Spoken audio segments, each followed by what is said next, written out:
বন্ধুরা, আজকে বানিয়ে নিলাম কাঁচা আমের চাটনি রেসিপি। পুরো ভিডিওটা দেখবে। ভিডিওটা দেখে অবশ্যই একটা লাইক দিয়ে দেবেন। 3টে কাঁচা আম নিয়ে নিলাম। আমগুলি ভালো করে ধুয়ে কেটে নেব।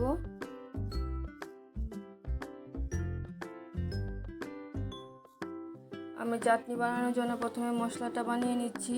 মৌরি, জিরে, কয়েকটা মেথি আর 3টে শুকনো লঙ্কা নিয়ে নিলাম। শুকনো লঙ্কাটা টুকরো করে নিয়েছি। মশলাটা ভেজে নিচ্ছি। গ্যাসের আঁচটা কমিয়ে দিয়ে মশলাটা ভেজে নিচ্ছি। মশলাটা ভাজা হয়ে গেছে, নামিয়ে নেব। কিছুটা ঠান্ডা হয়ে গেলে মিক্সির মধ্যে গুঁড়ো করে নেব। ঠান্ডা হয়ে গেছে, গুঁড়ো করে নিচ্ছি। আমগুলি খোসাটা ছাড়িয়ে নিয়েছি, টুকরো করে কেটে নেব। সবগুলি আম টুকরো করে কেটে নিয়েছি। আমের আটিটাও দিয়ে দিলাম। আমগুলি আরেকবার ধুয়ে নেব। কড়াইটা বসিয়ে দিয়েছি। কড়াইতে অল্প সরিষার তেল দিয়ে দিলাম। তেলটা ভালো করে গরম হয়ে গেলে ফোড়নে দিয়ে দেব মৌরি, তেজপাতা, শুকনো লঙ্কা। ফোড়নটা দিয়ে দিচ্ছি। ফোড়নটা হালকা ভেজে আমগুলি দিয়ে দেব। আমগুলি দিয়ে দিচ্ছি। সবগুলি আম দিয়ে দিলাম। একটু নাড়িয়ে দিয়ে অল্প হলুদ দিয়ে দেব।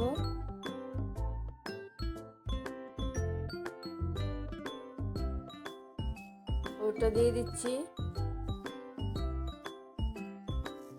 আবারও আরেকটু নাড়িয়ে দিচ্ছি।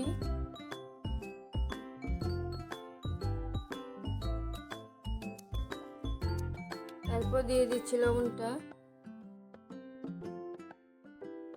লবণটা দিয়ে আরেকটু নাড়িয়ে চাড়িয়ে দিয়ে অল্প জল দিয়ে দেব। জলটা দিয়ে দিচ্ছি। আমগুলি সিদ্ধ হতে হবে।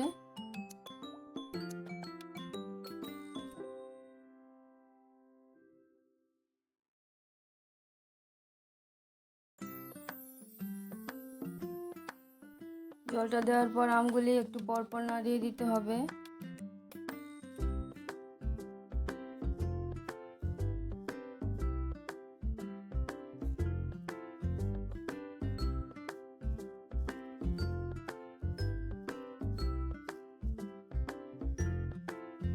আমগুলি একটু সিদ্ধ হয়েছে, চিনি নিয়ে নিলাম। চিনিটা দিয়ে দিচ্ছি।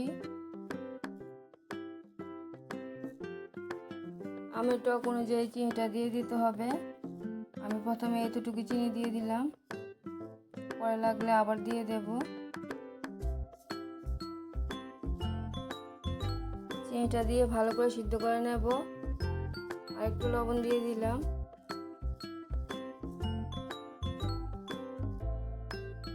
আমের চাটনিটা একদম আঠো আঠো হবে।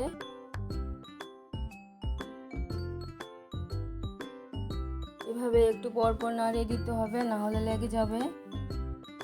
আবার চিনি প্রয়োজন হয়েছে, চিনিটা দিয়ে দিলাম। আমার আমের চাটনির রেসিপি যদি তোমাদের ভালো লেগে থাকে তাহলে আমার চ্যানেলটাকে সাবস্ক্রাইব করবে, লাইক, কমেন্ট, শেয়ার করবে। চাটনিটা অনেকটাই হয়ে আসছে। ভাজা করা মশলাটা দিয়ে দিচ্ছি।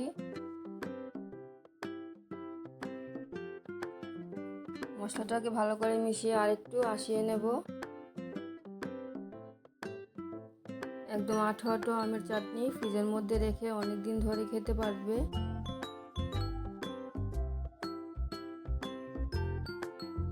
এর মধ্যে আমি আর বেশি কিছু অ্যাড করলাম না। তোমরা যদি দিতে চাও তাহলে দিয়ে দেবে।